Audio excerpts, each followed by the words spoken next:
Hey, how you doing? It's been a while since I went live on Facebook, but I posted a question yesterday and I asked the question, what is the number one reason why people do not get paid their true value, true worth? And it was fantastic because we had loads and loads of people, many are entrepreneurs and whatever, who I work with, or I like working with entrepreneurs, but many people gave their answers. And apart from a couple of little things which I disagreed with, pretty much everybody was right. But there was something that was really missing, which was the whole point of me putting the post up. So I asked the question because I wanted to see what answers people gave, because I suspected I was going to get the answers I got. And like I said, the answers were right. The answers were really good. And I almost split them into two halves. So we got a lot of answers in what you would call mindset answers. Okay? So mindset answers and then business answers. So I want to keep this quick, 10 minutes max, just to run through this, just to help people. So as you're coming on, the topic we're looking at is, what is the number one reason why people don't get paid their true worth? Okay, so we got loads of great answers, and the first thing, the most common thing people said was beliefs. So in the mindset category of answers, and I hate that term mindset, to be honest, because it's almost like a cliche. Oh, it's your mindset, it's your mindset. Well, translate that into thinking, how you think, because that's what really mindset is. The first thing people say, the most common thing, was beliefs, and some people call it negative beliefs. Okay.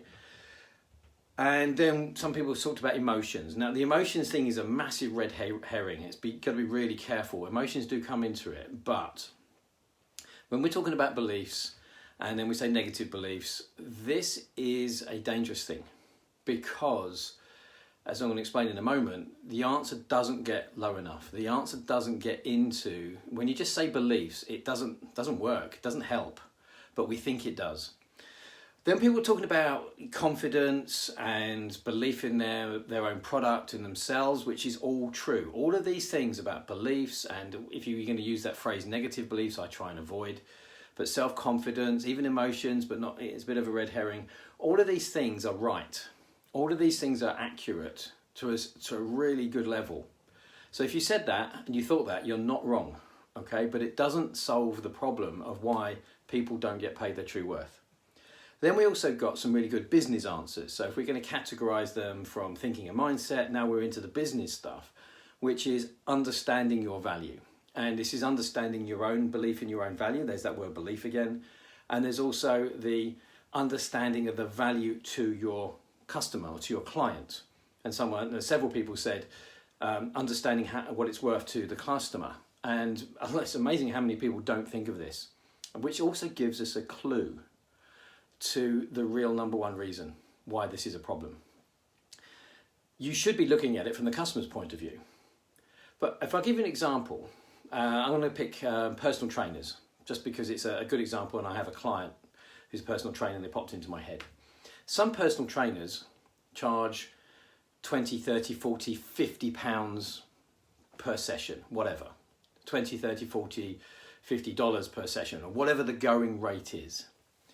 So why do people with that level of qualification also can charge 10 times that? They run programs of £1,000, £3,000. It happens. I have a client who has an offer which is in the very high hundreds. So what's the difference? Is it their qualifications? Is it their experience? No, it's not, because I know some really highly qualified people who have great knowledge, great value, great experience, but they're on the lower end of the market. And there's other people in the middle and then the higher. So you've got to look at this from, why is it that some people will be happy to charge a high end and other people think, oh, I can't do this. And this is the clue, and this is the answer. Excuse me. I'm just recovering from COVID. Yeah, hence I'm in my wife's office today. Being come out of isolation, now in lockdown. The number one reason is this. It's the imagined consequences of challenging our beliefs. It's the imagined consequences of changing what we think. So this is the bit that's different. It's very easy to say, oh, it's your beliefs. It's my beliefs. It's their beliefs. But what the hell do you do with that? Now, what is a belief? A belief is a rule, something we've decided is right, something that's true. And what we all have is a collection of beliefs. And it's almost that word has become so cliched with the word values that we spin it out there and said, oh, it's your values and it's your beliefs. Well, a value is something you think is important. A belief is something you use to understand why that value is important compared to something else. So if you switched off already and go, oh, I know this. No. You need to listen. And I'm going to be quite dogged on this. It's the consequences of challenging your beliefs that stop people from being paid their full amount. It's the belief in what would happen if they did something different. And this is the biggest reason. So there's a lot of people who may struggle with working out how to price themselves.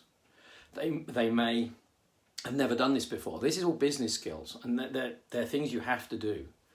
But by far the biggest thing, the hidden thing, where people ending up trying to solve the problem of being paid more, getting more income, but they're doing it with the wrong vehicle. So they end up working hard on their marketing, but they never fix their belief about the value.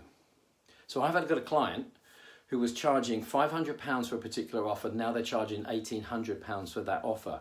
And the reason they're charging £1,800 now, not £500, was because £1,800 what it should have been in the first place, but they were undercharging.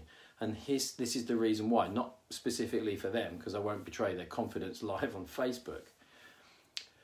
But it's what do we think will happen if we raise our prices? So this is when we delve into I don't deserve that. I'm not good enough for that. People will criticize me. I will lose customers. People will not pay it. So we are almost programmed to look at the negative consequences. And if you're one of the 40% of people who have that excessive fear, which creates excessive doubt, caused by life experiences when things went wrong and you just went, I want to avoid any sort of criticism or danger or loss, what you'll do is you will ramped up problem with asking yourself, what's my worth? The soon as you ask that question, and you want to ask that question, because you say, how can I get paid more? How can I improve my salary? Or as I say, work with entrepreneurs, how can I charge the full value for what I do? You have to look at the consequences of changing your mind from the belief you have at the moment. That is the problem. And that is the most powerful thing you can do. If you can change your mind and believe in something new, your behavior will change automatically. But most people struggle with this, especially if you've always been told throughout your life, this is what your value is. And that usually is because you're told by somebody else, a salary, this is your hourly rate, this is the market rate. And you've got a belief system that somebody else has told you. So as an entrepreneur, especially for the first time, and especially if it's a service industry or you're doing something based on your knowledge, you have to set your market rate. But what most people do is they'll say, well, what's the average? And I'll go to the bottom end because I'm a beginner. And that is the trap. I believe that's what I should do. And that's when we talk about beliefs. Well, beliefs, that's a crap belief. So when we look to stretch people and ask, well, why are you holding that thinking? Why are you choosing to think that? Then what happens is we have to challenge who we think we are. And I was reading an article, a post someone put up, and they had earned more money in a short period of time than they'd ever earned before in a month. They doubled or trebled it. And when they went to put their target up, they went and procrastinated. They started to hesitate and they stopped doing the things that had made them have this leap. And that the reason for that is they weren't a person who could earn that amount of money. That's not who they were. So we now get into this belief of who we think we are. And if you're challenging who you think you are, and the part of your brain said, you're not that sort of person, you don't earn that sort of money, you're not that smart, you're not that good, you're not that clever, you're not that experienced, what happens is you undercharge because you will never be able to look at the value to your client. And your client will go, this is fantastic, but you won't charge. Also what happens is we don't promote, we don't tell people what we're good at. We hold back because of the same reasons. So people who think mindset is fluffy, mindset is not fluffy, because mindset is thinking. And if you're scared of saying, I'm good at this, you won't tell people you're good at something. You won't tell them this is the real value of this. You lose customers because you don't have enough customers, and you lose customers because you don't charge the right amount of money. But then what you do is you go and try and solve this problem in the wrong way by doing more organic marketing or doing Facebook ads or doing some sort of marketing here, there and everywhere, which doesn't fix the fundamental problem of when you get on a call or when you talk to somebody, you don't believe it. And if you don't believe it, they won't believe it. Even if there's evidence. And I've worked with so many really talented people who you ask them and their customers say, yeah, that was really brilliant. Their customers tell them, the ones they do have, tell them how valuable it was, but they don't let themselves believe it. So the problem, the number one problem, is not marketing. And I see, there's so many people out there telling you this is how you get clients. And do we need to get clients? Do we need to do marketing? Of course. But what they do is they're trying to fix their belief in their value problem with a completely inappropriate process. Marketing is to do a different thing, to get what you are good at and out there so people know.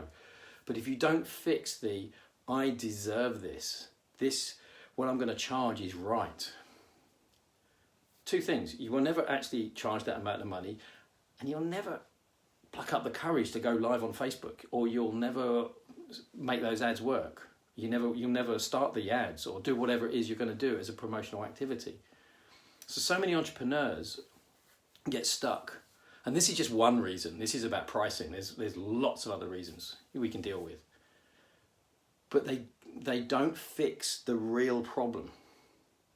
What they do is they get stuck working busily trying to fix these problems with surface structure tactics. So I want to ask you a very simple question. What stops you from putting your price to the right level? Because then the most common ones are, I'm not good enough, people will reject me, people won't like me, they'll criticize me. And then what we have to do is we have to look at ourselves very deeply and change our fundamental beliefs about who we are. Now, the interesting thing is, just to finish this off, the reason you want to put your prices up is because you know you deserve more. You're undervaluing yourself. Just like my client, the 500 to 1800. They knew they were undervaluing themselves, but they didn't know why they were undervaluing themselves, and they didn't know how to fix it. But the moment they did, they put the price, boom, and they put it from 500 to 1500. And the last time I spoke to them, they said, oh no, it's 1800 now. And they put it up again without me knowing. It's like, excellent. But they didn't know what to fix, but they were struggling with their marketing. So just to recap, the biggest reason why we do not get paid for our true value of our skills and knowledge and talents, no matter what level that is because of the consequences we often invent in our head of what we think people are going to say, what we think people are going to do, where there's no evidence of that. But we're so scared of that, we don't budge, we stick where we are. So there's lots of reasons for that. I'm not going to go into that now. So it's not your beliefs that are the problem, because we have millions of beliefs about loads of things. So saying belief or negative belief or emotions or confidence, that's just a concept. when we look at why we do not want to change our beliefs, that's when we get a clue about why we're doing what we're doing. And most people don't know why they're doing what they're doing. So they're in the dark and they're fishing around. They're trying to find a solution. They end up getting stuck, but fixing the wrong problem. The biggest reason we do not get paid what we are truly deserve is because we're fearful of changing what we think. So mindset's not fluffy. Mindset is thinking. And there is not a single thing we do that is not preceded by some form of thinking. Get your thinking straight, then do your tactics, whatever those tactics you are needed for business or anything else. So hopefully this has been useful to you. I'm going to throw some more of these up because there's so many things that get in the way for no good reason. I'm going to throw these up. And then me and the team are working on something that we're going to invite you guys to, hopefully in the next couple of weeks, and it'll be ready by then. But we've got something brewing in the pipeline. Hope this has been useful to you. I've deliberately not looked at any questions or said hello to anybody, but I just want you to throw this out there and get in touch with me if you think, yeah, that's right, I've got something that stops me from believing in myself, valuing my product right, and promoting myself. And then we're going to get into the big one later, under niching, under aiming at the wrong level. So specifically more for entrepreneurs, but this also applies to people who are employed as well, or people who are moving from employed into creating their first solo business. That's it. This applies right across the board. What is the problem with changing your beliefs? As soon as we start looking at beliefs in that way, we are in control of them rather than just saying it's a belief. Anyway, thanks for your time. Really appreciate you watching. Let me know in the comments what you think. Put in some questions. And then, yeah, I'll be back with some more stuff like this because this makes the difference. This is the stuff that makes a difference. Not just having labels. Labels don't matter. It's what you do with your beliefs that matters. So if you get stuck with your beliefs, you'll get stuck on actions. Okay, I'm going to shut up now. Thanks for watching, and I will come back and talk to you soon. Bye now.